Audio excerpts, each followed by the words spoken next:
Hey, I'm Alex Radcliffe from BoardGameCo, and today I'm doing a preview review of Into Deep. Now, that preview review, to be very clear, is because everything you see here on the table is complete prototype. This game is not in its final stage in either the components or the rules. At the same time, it is very much a review. I am very much reviewing the experience I have had playing this game. It is not purely showcasing things. It is a review with the understanding that some of the critiques I have, and I do have critiques, are already being addressed. So hopefully the final implementation will be better than what it is now, and to be very clear, I already like what it is now. And I'm going to go into a brief overview of not the full rules, but rather the elements that I think make this game stand out, the elements that I think define what I get out of this experience and the feeling I get when I play Into Deep. And from there, we'll come back with my final thoughts. Okay, so this is not going to be a how to play segment at all, and we'll get to that in the cons, but part of that is I think this game is not intuitive to teach, and I don't want to overwhelm this review with a bunch of stuff that is not going to be followed as closely as I would otherwise want. So I'm going to try to focus on what I think are the main unique elements that make this game interesting, that make this game, well, ultimately make this game a game I like, and we'll go from there. It's not going to be an in-depth review. Now, not going to be an in-depth how to play. Now, to be more specific, so every turn you're going to take two actions. You're going to start by taking grip in any one of these criminals, effectively. So perhaps I take grip in here, and I'm going to then up grip in all those criminals. Perhaps another turn, and let's just go ahead and take two actions. I'll move around the board, I'll pick up an item, and I'll move around the board. And forget for a second what I'm actually doing, but then on another turn, I'll take grip in a different criminal, and I will move up grip in all the criminals I currently have. So this one will move up here, and this one will move here. So during the course of the game, you're going to be increasing your grip in different criminals, which will over time give you better actions you can take, as well as giving you access to each individual criminal's unique ability, which will be very helpful and instrumental in accomplishing your objectives, which brings us to the first thing that's going on in this game.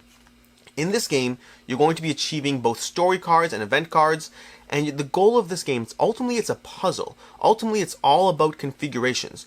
So for example, if you look at this card says you must be in Iron Heights with at least two other criminals. Move one of those criminals close to the first empty zone clockwise. So, to be in Iron Heights with at least two other criminals, we have to find Iron Heights, which are over here, and then we have to have two other criminals. So we're going to move this one on this turn. Perhaps we'll move this one over here. Great, awesome. And the next turn we grab grip in someone else. Maybe someone took grip from this one, but then we'll grab grip from someone else. So we'll go ahead and take grip on green, and we'll advance brown and green, because those are the criminals we currently have grip in. And then from there, we'll move green into Iron Heights, and then we have achieved that puzzle. That's what you're trying to do in this game. You're trying to achieve puzzles in this game. You're trying to achieve configurations while other players are getting in your way, but they don't know what you're trying to achieve. Now, that might seem a little easy, so fine, so let's up it a level. In this one, on the level 2 puzzles, the level 2 story cards, you must be holding the coup and the blaster. The sentinel must be in the same zone as either the coup or the blaster. So, that totally changes, I think it's coup actually, but anyways, totally changes the board state. So just to show you how this would achieve, you would have to be holding, let's find the coup and the blaster. Blaster's over here. You must be holding the coup and the blaster. Okay. The sentinel, that's this one over here, the sentinel must be in the same zone as either the coup or the blaster.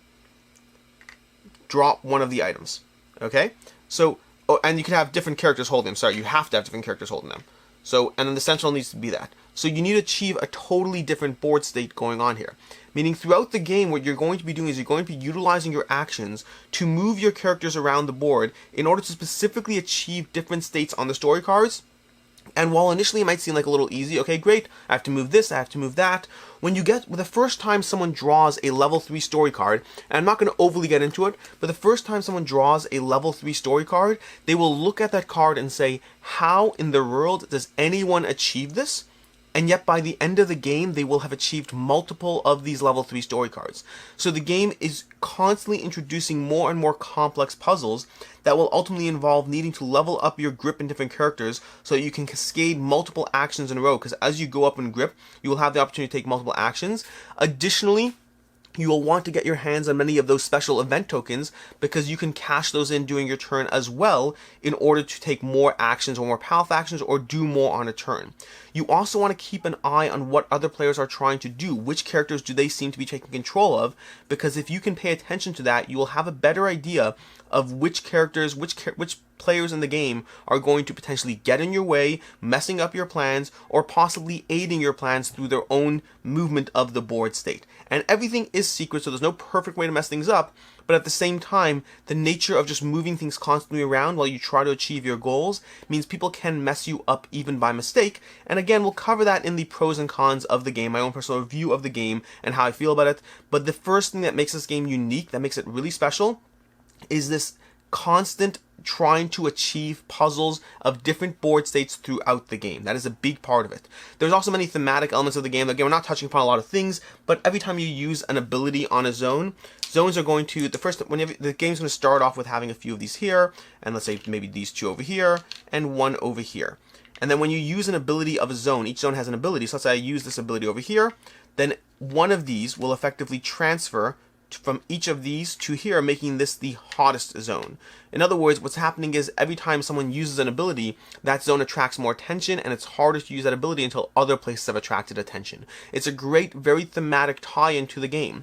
And I'm not even talking so much about the end game. In fact, I have this board set up upside down. I'm not even talking so much about the end game elements because to me, they do add a lot to the game, and they do augment what the overall objectives are here, but they don't, to me, speaking my own personal feel of the game, they don't do anything that I feel explaining this would bog down what the core of Into Deep is. Now, the other aspect of Into Deep that I want to go into fairly heavily in this is the idea that you'll be taking corruption throughout the game.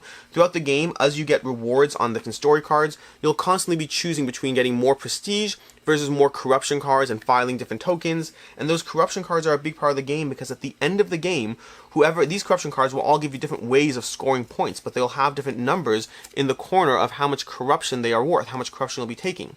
And at the end of the game, the player who has taken the most corruption will have gone into deep. That player will basically lose a chunk of points because they have gone into deep in the game. They'll still, these cards are worth a lot of points. You want to go for them. Think of it like spades. If you've ever played spades, that you either want to go big or not big. You either want to be the worst, or so you don't want to be the worst, but sorry, you either want to have the most of something or not. And in this game, it's the same idea. By going into deep, by taking too much corruption, if you take a lot of corruption, you will do well. But if you take the most corruption, then ultimately you're going to lose a chunk of points and then possibly have to reconsider the fact that you, well, went in too deep. And that is a huge part of the game that, again, we will touch upon when I go into the review. But those are the core elements I want to touch upon. There's a lot more going on. There's all these evidence tokens. There's game end triggers. There's ways of getting points over there. There's aspects of the various abilities the characters have, the manipulation of the board state, these tokens that will help you reduce your corruption, meaning even though you took a lot of corruption cards, you'll go down there.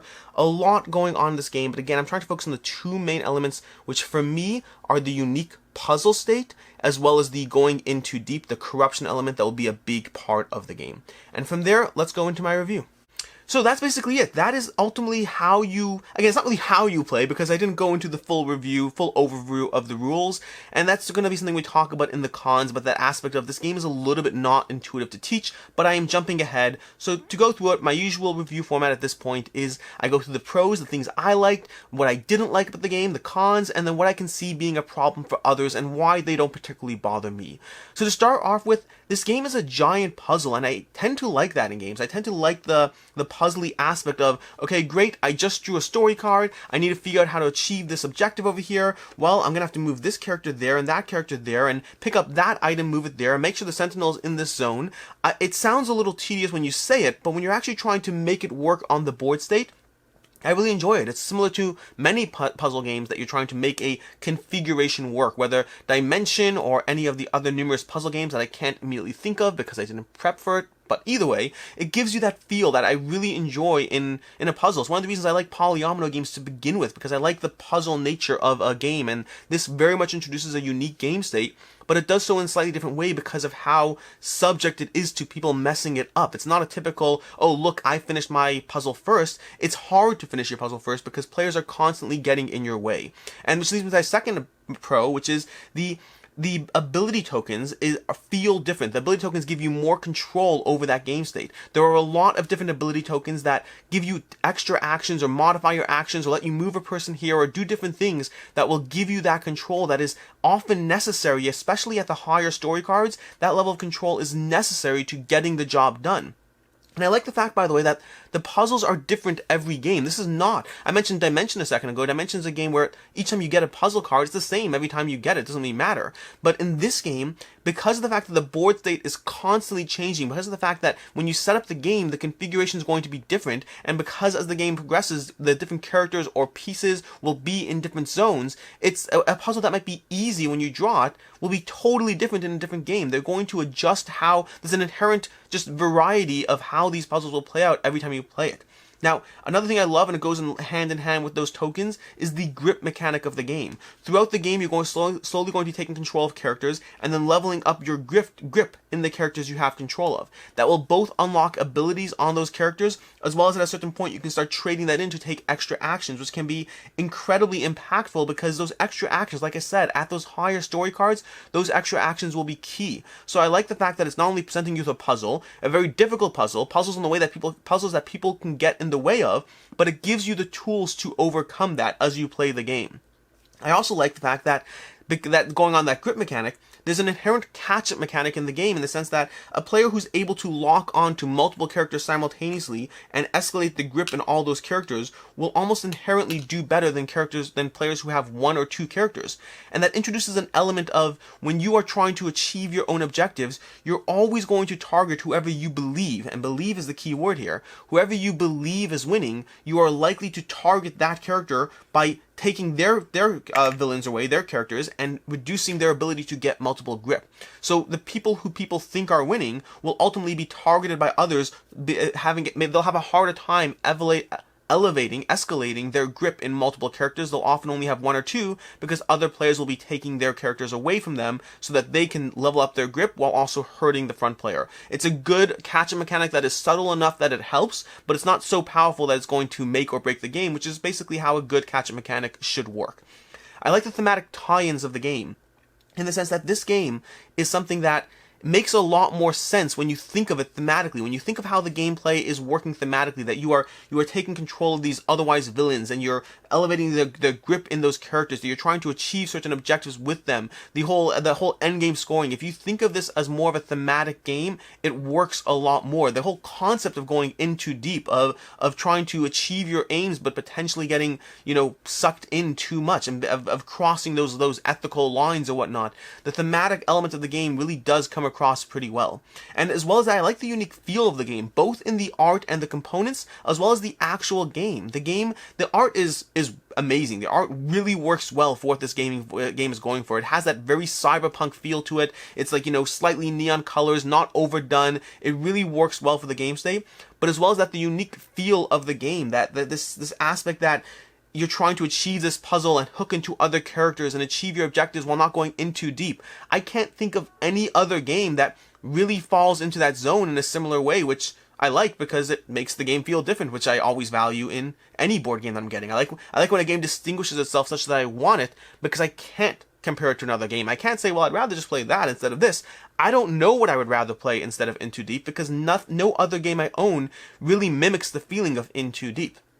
And then lastly, speaking of In Too Deep, I will mention that the In Too Deep mechanic works really well. My biggest concern when I first saw this Kickstarter, this is a relaunch Kickstarter that's coming up, and my biggest concern when I first saw the Kickstarter was the idea that, does In Too Deep work? Meaning, as a mechanic, either I am motivated to just go after all those cards, get as much corruption as possible, who cares, I'll have the cards, and it doesn't really matter, the points I get dinged don't really affect things.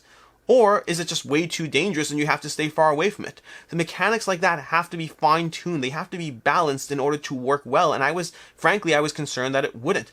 And then I probably had the best first game of this ever, meaning when I first played this game, my very first experience probably biased me more towards liking the game because of how perfectly it worked out, and I can't comment as to whether that happens all the time. The second game was still close, but not as good, but the first game was basically what happened is I had the most corruption. I didn't think I did, actually. I thought someone else did because they had more cards, but I thought I was able to balance that line. I ended up having the most corruption, and then I got dinged by just enough points that I still came in third place, even with the ding, and without the ding I would have been in first place, meaning it was the perfect aspect of the game. I was winning, I got dinged, and was still competitive even after being dinged.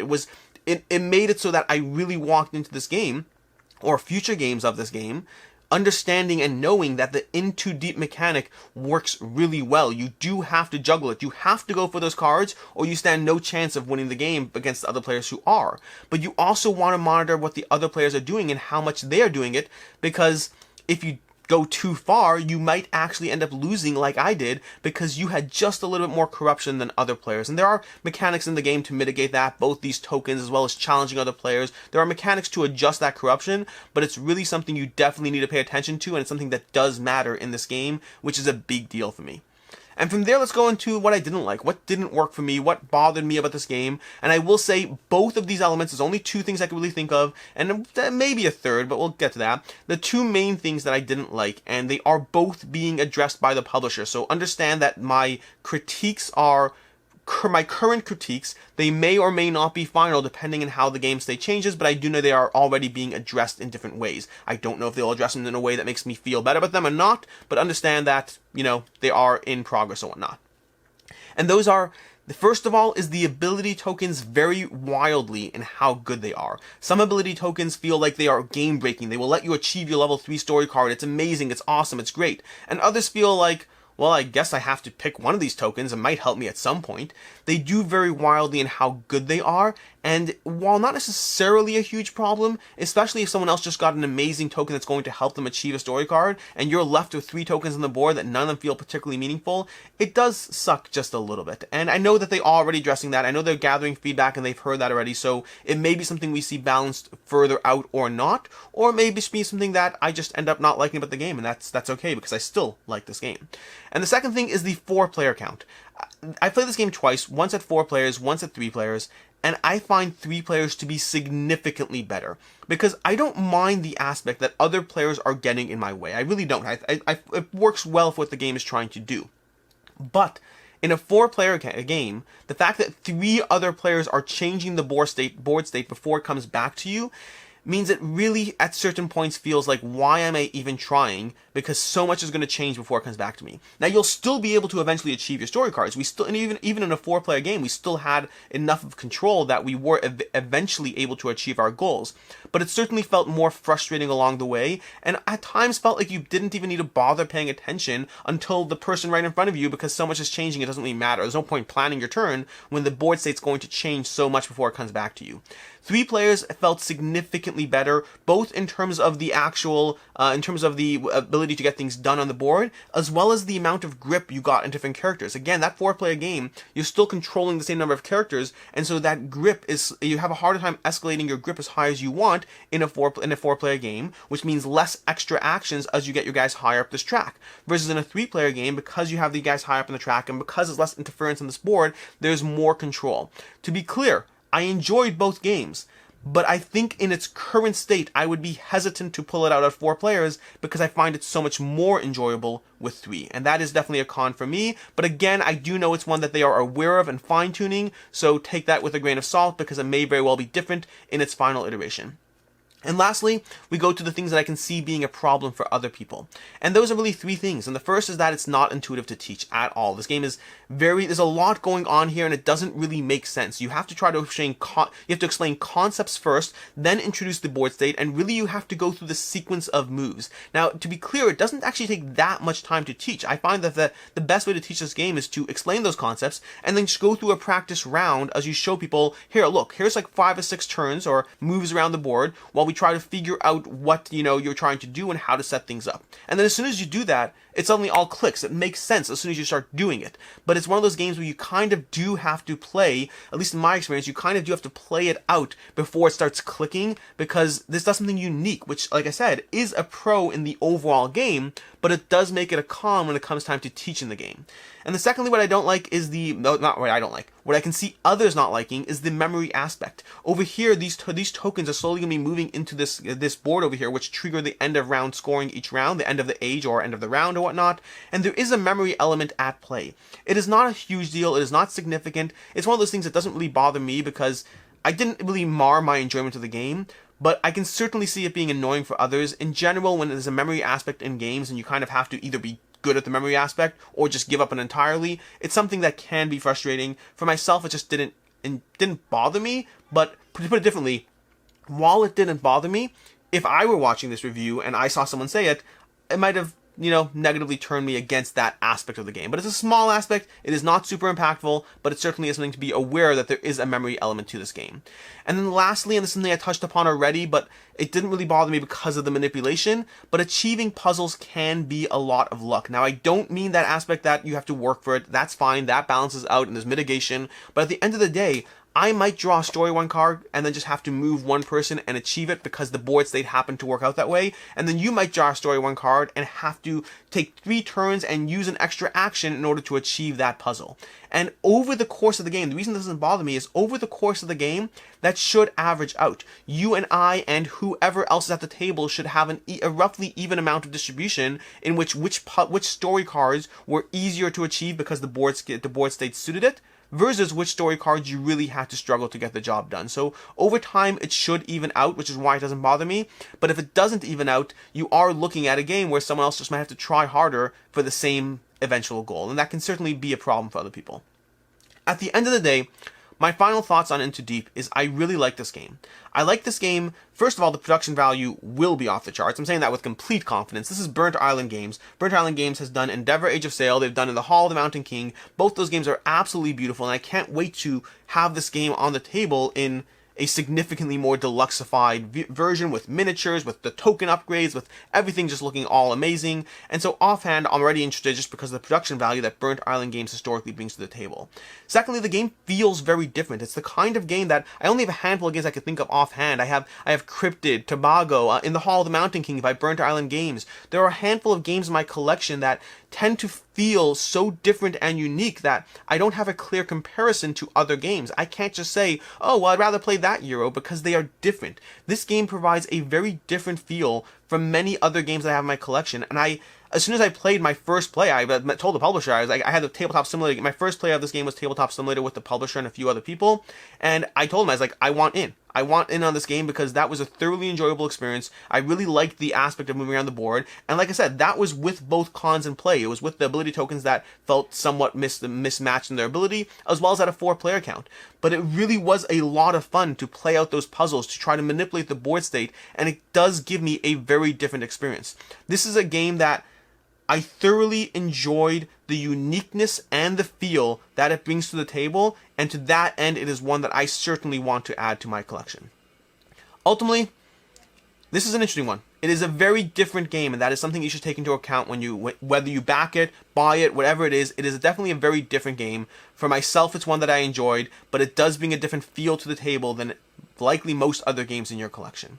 I hope you enjoyed this review. I hope I was in some way able to give you a feel or a flavor for what this game is like. For myself, I really enjoyed it, and I will certainly be getting it. For yourself, let me know in the comments down below. Are you backing it, not backing it? Why or why not? Are you pulled in by the art? Are you scared off by the art? What about this game calls to you or doesn't call to you? I would love to know in the comments down below. Until next time, I'm Alice Radcliffe from BoardGameCo, and I hope you have a good one.